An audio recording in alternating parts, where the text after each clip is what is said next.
Je voudrais ouvrir les débats en approchant nos deux nouveaux technologues qui nous rejoignent, avec une question assez principielle en ce qui vous concerne. Innovation disruptive ou innovation incrémentale, en 2 minutes, l'un ou l'autre, et pourquoi? Me lancer, c'est ça. Bon. Alors, merci de ta question, qui est très très simple, à laquelle je me fais un plaisir de répondre.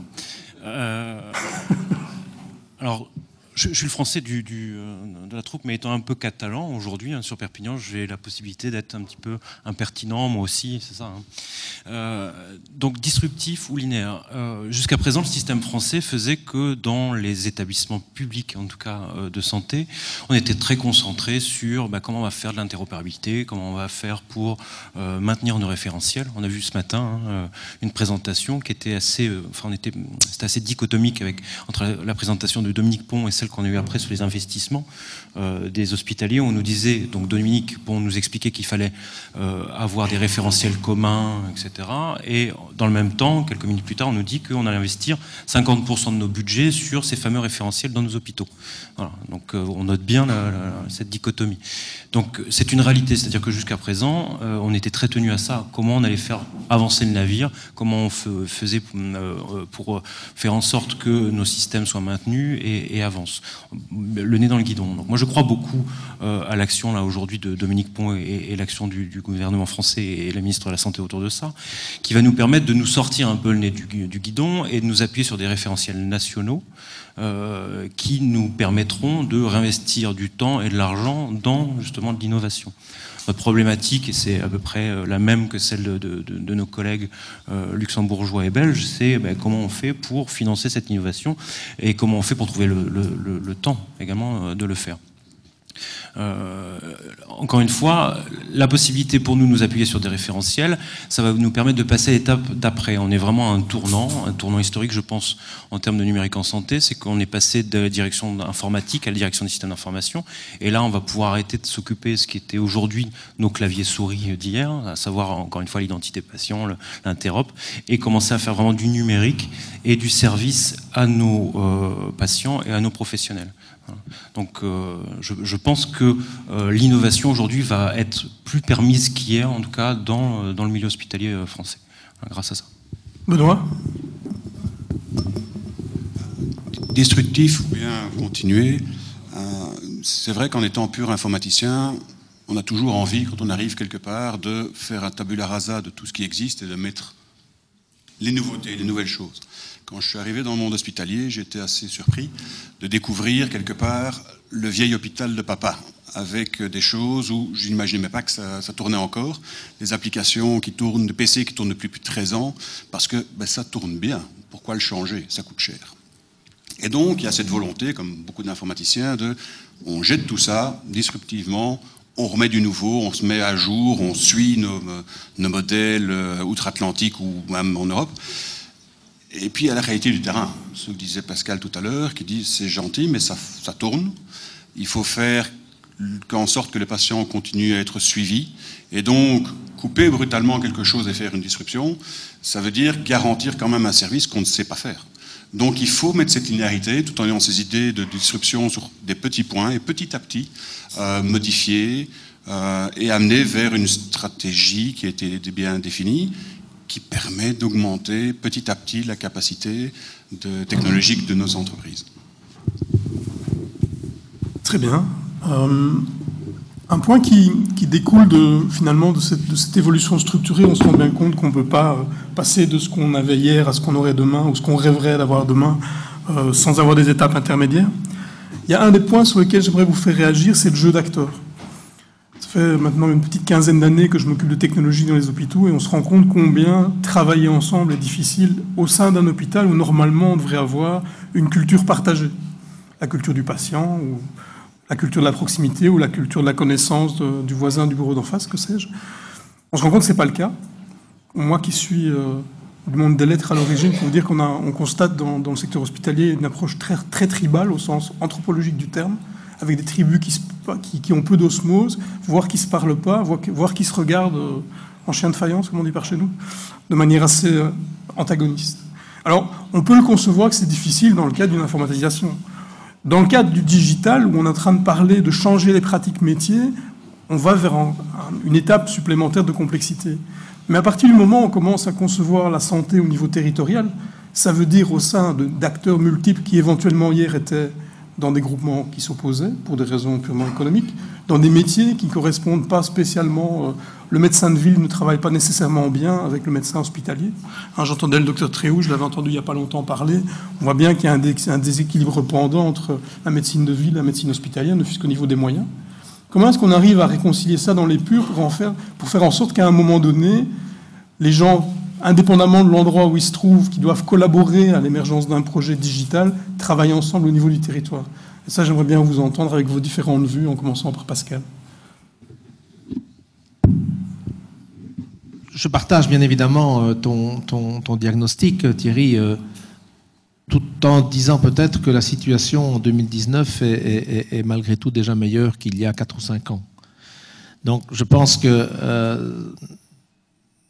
un certain nombre de conditions ou d'éléments vont sans doute permettre que finalement le patient revienne non pas ponctuellement mais systématiquement au centre des préoccupations des uns et des autres. Et je pense que un premier élément sur lequel nous n'avons malheureusement pas de mise, mais qui fait qu'il y a une histoire derrière, c'est la manière dont le budget de l'assurance maladie est géré aujourd'hui. J'ai dit tout à l'heure, en Belgique, c'est un budget qui est géré a priori de manière en concertation, mais qui reste non pas un budget qui est pour telle ou telle maladie, pour telle ou telle pathologie, qui est un budget par discipline. Et donc aujourd'hui, dès la fixation du budget, les médecins se disputent avec les pharmaciens qui se disputent eux-mêmes avec je ne sais pas quelle autre discipline pour dire, tiens, dans le budget, nous avons envie d'avoir une part plus importante. Ça ne facilite pas naturellement les échanges entre les prestataires. Maintenant, je pense que je ne vais pas prendre l'exemple de la digitalisation tout de suite, cette notion de réseau intégré qui est mise en place quasi partout aujourd'hui et qui est en train de se développer, où donc l'autorité, par petits morceaux, met des moyens à disposition en disant, voilà, vous devez venir sur les malades chroniques, par exemple, avec des projets qui associent la première ligne, je vais dire l'hôpital, un certain nombre d'acteurs, nous allons vous aider à les mettre en place. Ce sont des éléments qui vont faciliter les choses. On peut donner d'autres exemples, mais je vais peut-être laisser d'autres... Ouais. Michael, comment est-ce qu'on évite la guerre de tranchées dans le GHT alors? Oui. Non, je rejoins totalement ce qui vient d'être dit, c'est-à-dire que quand alors le terme, je sais, l'expression est un peu galvaudée, mais tant pis, je vais le dire quand même, en plaçant le patient au cœur du système, c'est-à-dire que en se positionnant en tant qu'acteur d'une communauté qui prend en charge un patient et en œuvrant pour le bien de ce patient, c'est-à-dire que pourquoi il y a eu des cristallisations assez fortes des établissements et des positions assez fermes dans le cadre des GHT, parce que je parle du système d'information, mais on entendait il faut converger. Oui, mais pourquoi? Voilà, c'était converger pour converger. Or, quand on a commencé à dire non mais attendez, il est important de converger pour le bien du patient, pour l'échange d'informations sur le territoire, pour lui permettre d'avoir plus de chances d'être mieux pris en charge. Voilà. Et c'est là où en fait les boucliers ont commencé à tomber, où on a réellement pu avancer. Il y a des initiatives qui sont aujourd'hui menées, qui nous permettent justement de faire tomber ces barrières. Au-delà des GHT, parce que les GHT c'est la première étape. Hein, voilà, c'est ce qui nous a fait un peu sortir de notre caverne, j'utilisais un peu l'allégorie de la caverne de Platon, hein. Ça nous a sorti de notre caverne. Bon, là on est en train de passer la phase d'éblouissement au soleil, où on se dit bon, on va pas retourner dans notre caverne, donc on va continuer à avancer parce que finalement il y a des choses à faire. On a parlé tout à l'heure, j'ai entendu parler de CPTS, de ces plateformes de professionnels des territoires de santé, dont l'hôpital fait partie. Donc voilà, et encore une fois, c'est en mettant au cœur du processus le patient et de se dire qu'on le fait pour lui en définitive et qu'on a tous un rôle à jouer. Voilà, il n'y a pas cette concurrence à avoir, ou si concurrence il y a, elle doit être saine, et elle doit être dans le cadre de l'innovation par exemple, pour mieux partager après pour le bien du patient. Damien, un commentaire? Oui, je pense que la situation du Luxembourg est peut-être un petit peu particulière de par la taille. On a un avantage qui est un accès extrêmement facile et direct aux politiques. Ça, je pense que c'est à la fois un avantage, parfois un inconvénient aussi. On a des hôpitaux qui vraiment ont un fort historique de compétition. ce qui fait peu de sens, parce que, à mon avis, parce qu'on est quand même tous financés par le même fournisseur de fonds. On était avec les différents responsables IT d'ailleurs en conférence il y a environ 10 jours, et on est arrivé à peu près à la conclusion que probablement le seul moyen d'arriver à nous faire travailler ensemble, ce serait quand même d'avoir un leadership fort au niveau national. Parce qu'il y a eu tellement de tensions, tellement d'historiques, que la fédération, simplement par des incentives relativement faibles, tels qu'on a aujourd'hui, suffira pas, et probablement qu'on doit avoir un leadership. Alors, qui définit simplement, je pense, les rôles et responsabilités de chacun dans l'innovation. Comme j'ai essayé de le présenter, ma position, mon avis, c'est c'est extrêmement bien d'avoir une approche mutualisée pour tout ce qui a fait ses preuves, pour diminuer les coûts, pour faciliter l'exploitation. Par contre, il faut absolument, je pense, laisser une marge de manœuvre d'innovation aux acteurs plus petits, notamment les hôpitaux, mais pas que, et qu'en effet, une fois qu'on a un succès, ensuite, il soit mutualisé. Et je pense que, voilà, en réponse à la question, je pense qu'on arrive à Luxembourg à une situation où on doit avoir une gouvernance un peu plus forte pour réussir à faire travailler les gens ensemble, même au sein même de l'hôpital, où on emploie des médecins libéraux qui sont sous la responsabilité de la direction médicale, mais qui restent leurs propres patrons. Donc là, je pense aussi qu'il faut, pour que les différents silos réussissent à travailler ensemble, qu'on arrive à les mettre ensemble, et peut-être aussi qu'on puisse leur libérer du temps, parce qu'il y a aussi quand même une autre réalité, c'est que pour faire des approches d'engineering de parcours patient, ça prend du temps. Il faut que les gens puissent participer dans des bonnes conditions à ces ateliers-là. D'accord. Benoît, un commentaire pour compléter? Oui, je pense. Enfin, il y a un slide qui me montrait quelque chose qui m'a interpellé. C'est qu'effectivement, on parle ici. Enfin, on a parlé du patient. Dans ce qu'on disait, c'est que souvent le patient est passif. Les gens vont s'organiser autour du bien du patient pour lui donner les soins. Mais je crois aussi que quelque part, le patient va devenir plus actif. On parle de consumérisation des soins de santé. Et donc, quelque part, alors il est au courant, bien ou mal, c'était un peu ce qui était écrit, mais il est au courant, donc le patient aussi ne nous laissera plus le choix que de faire un certain nombre de choses. Et donc, il sera plus content, il ira ailleurs. Et donc, l'hôpital va devoir, comme toute entreprise, dire si je veux considérer toujours mes patients / clients, si je veux les garder, eh bien, je vais devoir m'adapter, je vais devoir m'entendre avec des professions avec lesquelles, a priori, j'ai pas envie, je ne veux pas m'entendre, parce qu'il faut que ça fonctionne. Très bien. Avant de passer la parole à la salle, je voudrais encore approfondir un peu cette question et ce point du patient, en disant jusqu'à présent, le système technologique qui tournait autour des soins est relativement fortement lié à l'épisode chronique, à l'épisode critique, à l'épisode aigu. Mais de plus en plus, on constate qu'on essaye d'anticiper les pathologies. D'ailleurs, la médecine des 4P à laquelle Damien faisait référence, c'est vraiment une réalité qui est en train de se positionner terriblement au niveau technologique. Pourtant, quand on regarde les acteurs industriels, on se rend compte que ce qu'on appelle le continuum de soins, donc qui est 360 degrés autour de la personne, indépendamment du fait qu'elle soit dans un épisode aigu ou pas, c'est une chimère.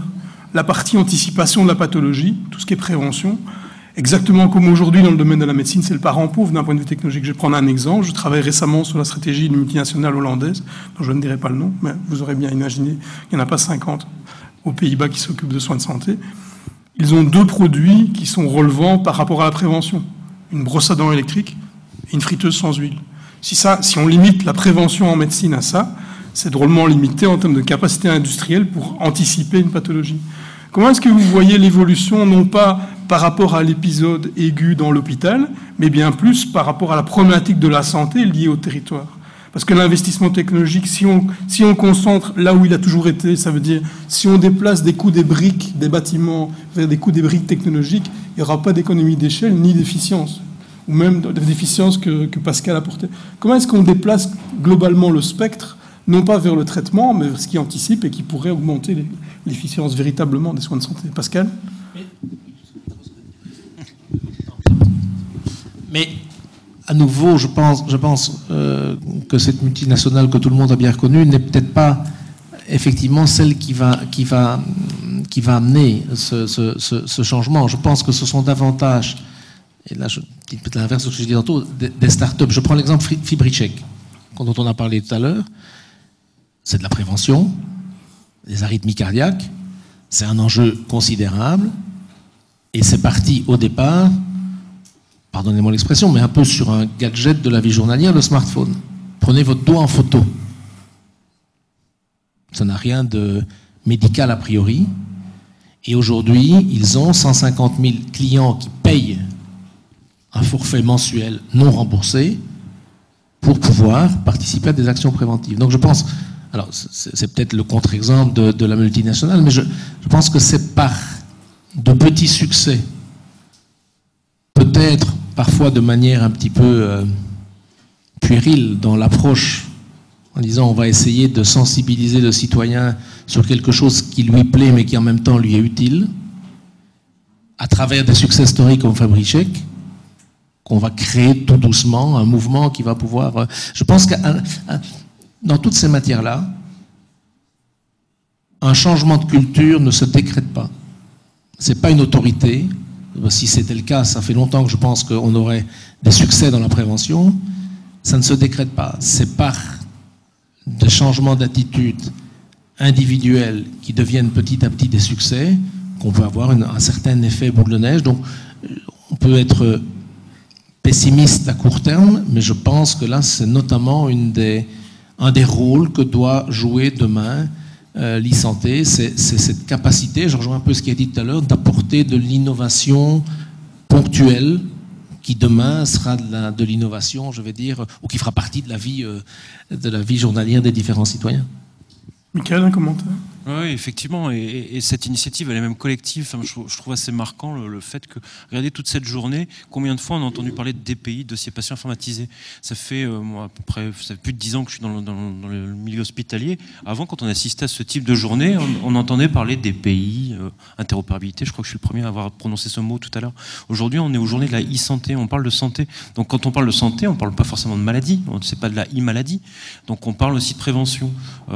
Et donc de plus en plus dans notre façon de nous exprimer, notre façon de voir les choses, même si ça ne se traduit pas, et ce que vous disiez très très justement, encore, parce qu'on ne peut pas le décréter et que ça viendra petit à petit, néanmoins, on a changé notre mode de pensée, et aujourd'hui on réfléchit vraiment santé, et nos systèmes doivent le permettre, et comment dire, et encore une fois, le plan Ma Santé 2022 et les actions qui sont portées par Dominique Pont, j'ai un badge synergie, mais je devrais avoir un deuxième badge Dominique Pont, parce que je soutiens vraiment l'action qui est menée. Il y a ce tenant, justement, prévention et intégration des données, pourquoi pas biométriques, demain, pour faire de la prévention, du suivi post-op, etc. Donc ça fait vraiment partie du scope. Damien, le médecin de service, on peut poser la question en termes de santé. Je pense que tout à l'heure, j'ai essayé de parler de l'importance de la prévention et puis de la part relativement pauvre qu'elle a dans les systèmes de santé. Je suis tout à fait d'accord qu'il y a un mouvement dans le bon sens. Je pense que les dossiers patients partagés ou les dossiers patients territoriaux, enfin ça dépend comment ils sont appelés selon les différents pays, ont vraiment un rôle vraiment majeur à jouer. Je pense que ça doit être le dossier du patient qui connecte différentes sources, peu importe si c'est un stockage centralisé ou pas, dans lequel il peut intégrer aussi ses données personnelles, qui va générer lui avec son smartphone, qui va générer lui avec ses objets connectés. On ne sait pas encore quoi bien faire avec ces données, mais ça va venir. Et que derrière, il y ait des algorithmes de prévention qui puissent tourner pour détecter des maladies de manière précoce et puis réagir abondamment. Alors ça pose pas mal de questions éthiques. Est-ce que je veux forcément être averti que je vais avoir telle ou telle maladie pour laquelle il n'y a pas de traitement qui existe? Pas sûr. Donc il y a vraiment pas mal de défis, mais le message que je voulais dire ici, c'est que je pense qu'on a vraiment besoin de ce dossier du patient qui est capable de connecter les différentes sources de génération de données pour pouvoir faire de la prévention efficace. Benoît, avec ta casquette à la fois de décideur technologique du monde hospitalier, mais aussi la précédente du monde mutualiste où on a des computes de données importants, comment tu vois cette réalité? Je crois qu'effectivement, je vais rejoindre ce qui a été dit, si on veut faire de la prévention, nous ce qu'on doit avoir, à nouveau technologiquement, ce sont des données qui nous permettront d'avoir des triggers, des KPI qui nous permettront de dire là on a des risques, on n'a pas de risques et on peut avancer. Avoir ces données, on les a ou bien par des petites startups, ou bien par les gadgets que chacun d'entre nous a envie d'utiliser, envie d'utiliser, pas doit utiliser. Je crois que c'est par ce jeu, quelque part, que les utilisateurs vont nous amener des données qui permettront de faire cette captation de données. Et quelque part, on doit utiliser toutes ces données pour optimiser tout ce que l'on peut faire auprès d'un patient avant que ça n'arrive, le faire à son domicile dès qu'on peut, et donc redéplacer quelque part un peu une partie de la médecine, ou en tout cas des soins et de la santé qu'on donne au domicile des gens, et pas spécialement les faire venir. Donc captons ces données-là, je pense. Je me tourne vers la salle pour voir si les contributions de nos différents conférenciers ont apporté des questions. Madame ?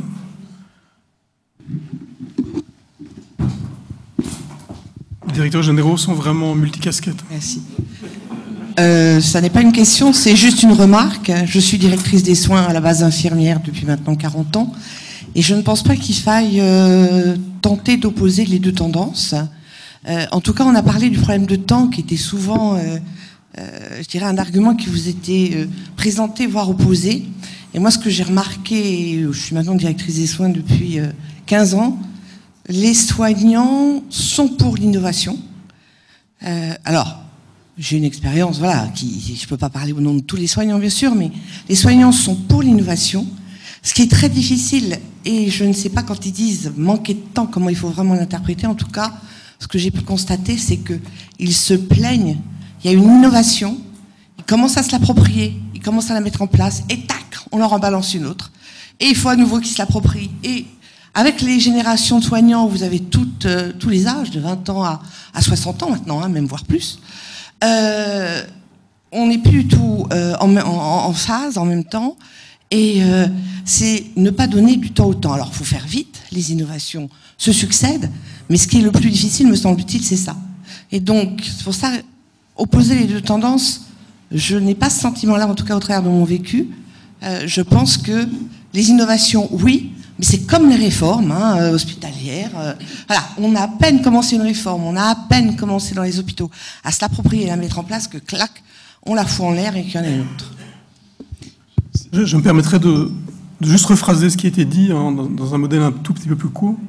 Comment, à côté de l'innovation, mettons un modèle de conduite du changement qui fait que c'est pas simplement la technologie qui arrive ou le changement qui arrive, mais la pratique qui évolue. Comment est-ce qu'on fait ça? Vous avez une vue par rapport à cette problématique?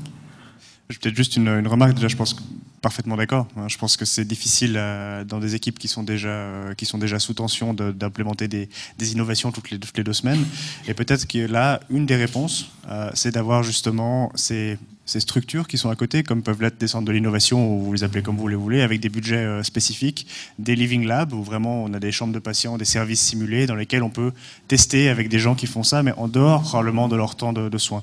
Et quand on est vraiment convaincu qu'il y a quelque chose qui est bien, à ce moment-là, on va vers l'implémentation. Peut-être ça permettrait d'à la fois continuer à innover, parce qu'on doit le faire. Je crois qu'on a vu l'étendue des challenges auxquels on doit faire face, tout en respectant un petit peu aussi voilà, le temps au temps. Tout à fait d'accord. Voilà. Et d'avoir le plaisir de réussir.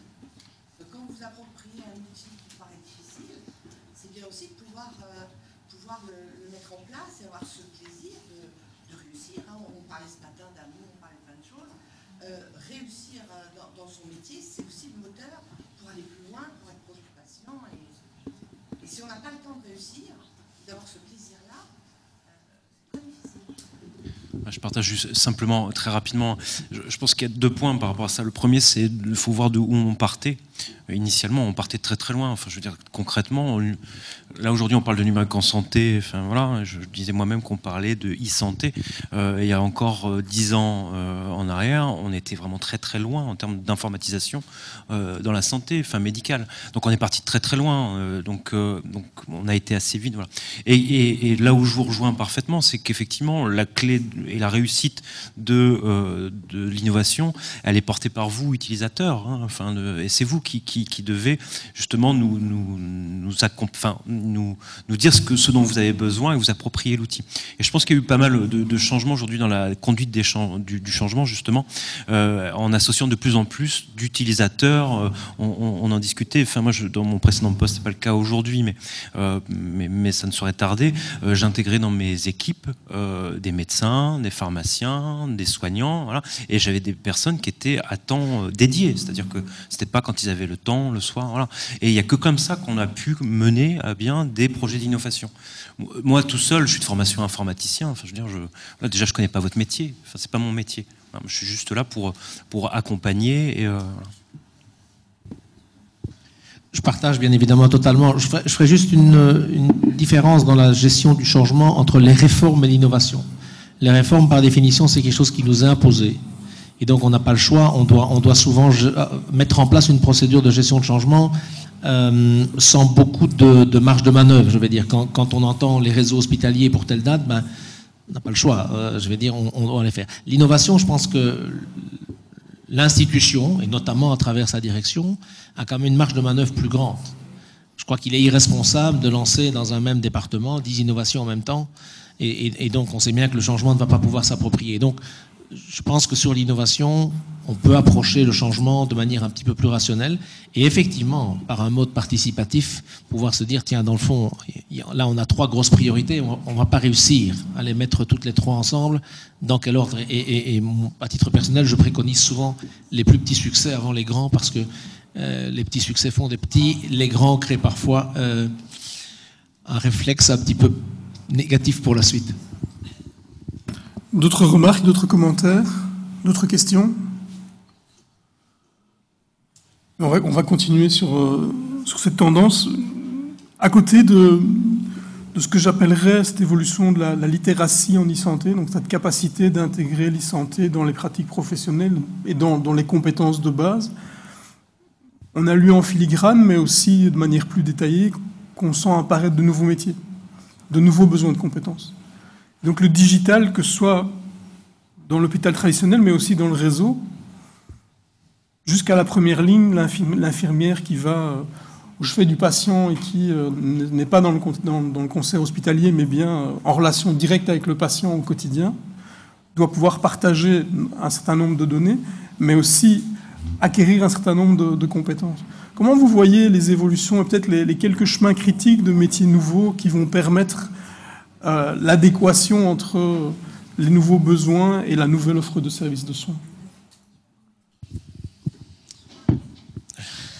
Mais je pense que, à nouveau, je raisonne dans ma fonction, bien évidemment. Je pense que parfois on se trompe, moi le premier, du type de compétences dont on a besoin, dans le choix des compétences. Et je pense qu'ici, vouloir accélérer, je ne vais pas me faire que des amis, mais l'approche e-santé en disant j'ai besoin de renforcer mes compétences IT, je pense que c'est une erreur. On est bien d'accord qu'on ne parle pas d'IT, on parle d'e-santé. Oui, d'e-santé. Mais donc il y a un réflexe souvent en disant j'ai besoin d'avoir une équipe plus importante parce que je vais devoir, on a parlé ce matin d'investissement. Je pense que dans la lignée de ce que j'ai dit précédemment sur l'e-santé, on a besoin de succès. Et pour avoir des succès, on a besoin de ce que j'appellerais, je n'ai pas le bon terme, mais des évangélistes. Des gens qui vont être des utilisateurs et des précurseurs dans la maison et qui vont faire que des choses dans lesquelles la majorité ne croit peut-être pas va pouvoir être utilisées. Et donc je pense que plus que des compétences techniques, on a besoin de profils, de personnalités. Des gens qui vont être l'exemple de ceux qui montent les premiers sur le train quand la stratégie est fixée dans le wagon, des gens qui vont être un petit peu ceux qui vont faire en sorte que d'autres les suivent après. Alors pour certaines, quand c'est la stratégie de l'institution, lorsqu'on a un patron qui est crédible, qui a un certain leadership, qui montre vers où on veut aller, je pense que voilà, c'est un élément important. Quand on parle d'e-santé, quand on parle de modification de comportement individuel, je pense que c'est peut-être pas, le directeur général doit sans doute montrer l'exemple, mais c'est sans doute pas lui qui est le plus crédible pour toute une série de choses. Et donc, je prends l'exemple dans les étages, tiens, trouver l'unité où telle ou telle chose va se mettre en place, ou dans l'équipe, les 2 ou 3 personnes qui sont peut-être pas les chefs, qui sont souvent pas les chefs d'ailleurs, mais qui vont être ceux qui vont être convaincus et qui vont petit à petit utiliser, expliquer aux autres. Et donc, je crois que ça, c'est quelque chose auquel, notamment dans toute la politique RH, on n'est pas encore habitué. On a tendance à chercher des compétences, on n'a pas toujours tendance à chercher les profils. Et ici, on est plus dans des choix de profils que des choix de compétences. À nouveau, c'est mon avis, je le partage, mais je comprendrai que d'autres ne le partagent pas. Damien, quel métier tu vois, et puis Michael, quel métier tu vois apparaître qui deviennent vraiment critiques dans les soins en réseau de demain? Assez d'accord. Je pense qu'il faut des évangélistes, et pour rebondir là-dessus, je pense qu'il faut des profils d'interface. Je pense qu'il faut des profils qui sont capables de comprendre les deux mondes et de les faire discuter. Parce que si vous mettez un leader purement IT devant une équipe médico-soignante, il n'aura pas son effet de leader, et inversement. Donc je pense que ça, c'est une des premières choses. Pour conduire la transformation, il faut probablement des profils d'interface qui arrivent à comprendre les deux mondes, sans forcément être expert dans l'autre. Pour ça, il y a d'autres profils. Ensuite, par rapport je dirais, un des challenges qui est le virage ambulatoire, et c'est des métiers qui existent déjà, hein, mais je pense que des coordinateurs de parcours de soins sont probablement une des choses qui sont en train d'être instaurées, en tout cas dans plusieurs hôpitaux. Pour être honnête, j'ai aucune idée s'il y a des études qui assessent l'efficacité de ces profils. Peut-être mes collègues savent. Mais ça, en tout cas, c'est quelque chose.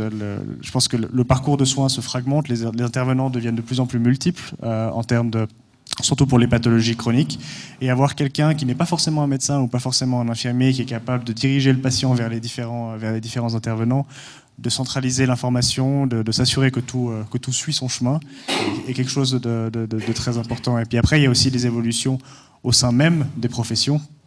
Donc on parlait tout à l'heure de pénurie de médecins, de risque de burn-out. Peut-être que en réfléchissant sur les parcours patients, c'est le moment aussi de redéfinir les rôles propres des infirmiers, des médecins, peut-être en faisant monter en compétences, en responsabilité certaines professions, en redistribuant certaines tâches pour que chacun réussisse à fonctionner vraiment là où il a sa valeur ajoutée. Michael ?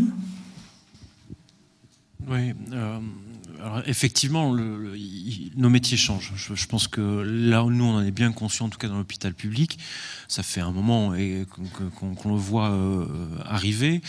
Aujourd'hui, effectivement, on n'est plus sur des profils IT, c'est-à-dire que on n'a plus besoin de techno dans nos équipes. Voilà. D'ailleurs, si même encore on en avait besoin, de toute façon, on n'est pas attractif, parce que ça, c'est notre problème quand même auquel il faut, appelons un chat. Aujourd'hui, moi, je suis DSI de 5 établissements dans une région qui est plutôt sympathique. Voilà, j'ai du mal à recruter. Voilà, et c'était vrai quand j'étais en CHU, et c'était vrai. Voilà, on n'arrive pas à tirer les talents pour la simple et bonne raison que je ne vais pas parler des aspects financiers, purement financiers, du fait qu'on n'arrive pas à les payer correctement par rapport à d'autres secteurs d'activité. Il y a aussi le fait qu'on se trouve à un tournant. Est-ce qu'on va leur demander de la techno? Est-ce qu'on va leur demander non, plutôt d'aller évangéliser? C'est ce qui a été dit. Je pense que le terme est vraiment parlant. Enfin, moi, me parle vraiment. Aller évangéliser les services pour essayer d'expliquer pourquoi le numérique, pourquoi il faut faire de l'innovation, que oui, c'est compliqué parce que ça bouleverse un peu, voire même complètement les pratiques, mais qu'on va le faire ensemble. Voilà. Donc nos métiers ont vraiment évolué. Et derrière ça, on n'a pas forcément de cursus de formation qui nous permettent de sortir des gens formés de ça. Donc tu le disais tout à l'heure, moi j'interviens dans une université, je donne des cours à des ingénieurs, là, dernière année, des garçons et des filles brillants, qui font du traitement de l'acquisition de signaux. Voilà, vitaux, etc., des capteurs. Voilà. Quand je leur ai dit, je me souviens de mon premier cours, je leur dis, c'est génial votre truc, vous faites la captation de signal, tout ça. Et après, vous en faites quoi? Comment moi je l'intègre dans mes systèmes? Voilà. Et là, je me suis retrouvé face à une salle médusée, une salle de classe médusée, où c'est pas mon problème. Voilà. Je capte le signal, mais après, voilà, à vous de vous débrouiller. Voilà. Et c'est une vérité, c'est comme ça que sont formés aujourd'hui nos ingénieurs. Voilà. Et c'est pas propre à l'UPEC. Tu parlais de l'UPEC, c'est vrai dans pas mal d'universités et pas mal d'écoles.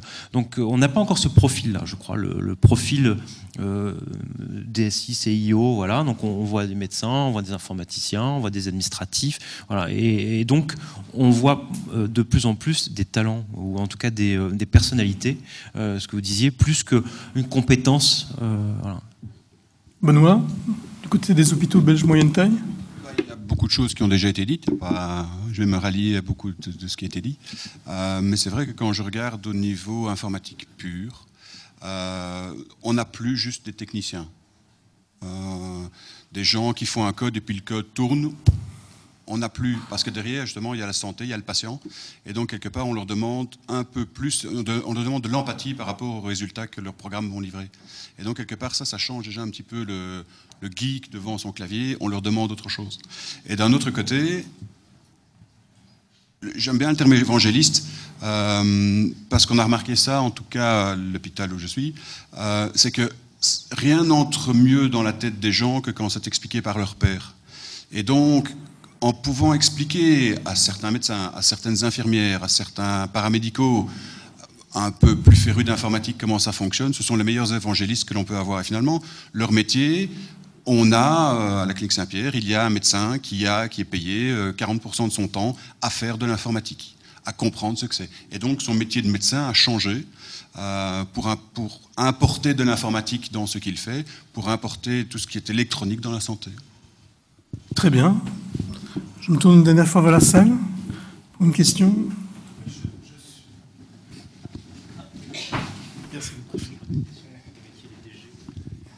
Oui, je suis responsable d'un service d'information médicale.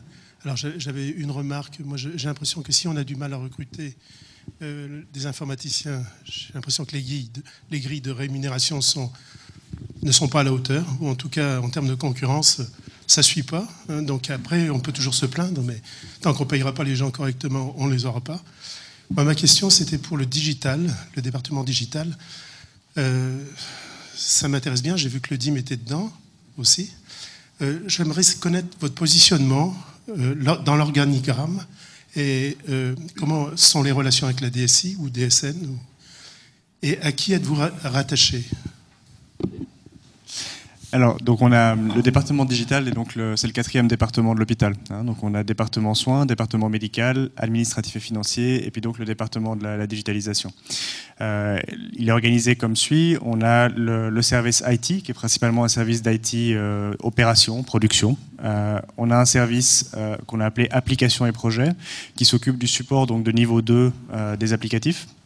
Et de réaliser les projets. Donc là, on a des chefs de projet qui d'ailleurs ont souvent des profils mixtes et des développeurs. Et puis donc on a un pôle qu'on a appelé données et statistiques, dans lequel il y a le DIM, qui est sous la responsabilité du DIM, dans lequel on a le département de l'information médicale, la business intelligence, les archives et le data manager cancer. Et donc mon supérieur direct est directement le directeur général, et puis le DIM joue un rôle majeur dans la gouvernance du département. Donc on a un comité de direction du département dans lequel il y a les différents responsables de services, et on a fait un lien très rapproché entre DIM et le service application et projet. Pourquoi? Parce que le DIM, évidemment, au-delà de coder, sort beaucoup de statistiques sur l'exhaustivité et la qualité de la documentation, et nous permet de voir là où on est mauvais dans ce qu'on propose, aux cliniciens. Donc on essaye de vraiment utiliser les inputs du DIM pour prioriser nos efforts de qu'est-ce qu'on doit mieux paramétrer dans notre DPI. Et on a la chance d'être un petit peu surstaffé en ce moment en DIM, donc on a 3 médecins DIM à plein temps en plus de tous les techniciens, et donc tous les médecins DIM ont un temps partiel pour le codage et un temps partiel pour les projets. Donc voilà, ça répond à la question. Ouais. Oui, vous êtes rattaché à la direction générale? Oui. Forcément. Très bien. Nous avions commencé sur une question qui était l'innovation disruptive ou incrémentale. Et j'aimerais terminer sur une autre question en vous donnant chacun 1 minute sur une autre question qui est: que doit-on privilégier? Une innovation issue de petites entités de type start-up, au risque d'avoir non pas un système industriel, mais un système complètement parcellaire de petites applications qui ne sont pas capables de travailler ensemble? Ou doit-on se tourner et imaginer une innovation plus globale de gros acteurs? On peut aller chercher dans les GAFA, mais on a l'équivalent en Asie, qui viennent avec des systèmes industriels plus construits, mais évidemment totalement propriétaires. Alors on terminera par cette question, start-up ou propriétaire, avec un pourquoi poursuivre. En commençant peut-être par Pascal. C'est une colle, j'en ai conscience. Non, je ne sais pas comment te répondre simplement, mais je dirais ni l'un ni l'autre, et les deux à la fois. C'est-à-dire que c'est pas celui qui amène l'innovation qui est important pour moi, c'est le contenu de l'innovation. Donc si c'est quelque chose qui va apporter en efficience, moi j'ai deux chevaux de bataille, vous l'avez compris, c'est l'efficience du système et c'est le patient. Si l'innovation répond idéalement aux deux, il y a des innovations qui peuvent répondre aux deux, qu'elles soient amenées par une start-up ou par un grand acteur d'une multinationale hollandaise, personnellement, c'est le résultat qui compte. Alors sans doute, tu as tout à fait raison dans l'énoncé de la question, que quelque part, si c'est la multinationale, hein, peut-être que quelque part, on se dit qu'à terme, c'est quelque chose de plus certain. Mais je n'éliminerai certainement pas l'innovation peut-être très spécifique qui est amenée par la start-up. Je crois que c'est conforme à ce que j'ai dit, c'est les petits succès qui font les petites rivières qui font les grands fleuves. Oui. Michael, toi qui n'es pas normand, Pardon ? toi qui n'es pas normand, une réponse de normand. Et pourtant, je vais te décevoir. Hein, mais en fait, l'innovation ne nous empêche pas d'être pragmatiques. En fait, hein, et la réponse n'est pas effectivement start-up ou multinationale. Parfois, une grosse entité peut nous apporter des innovations co-construites.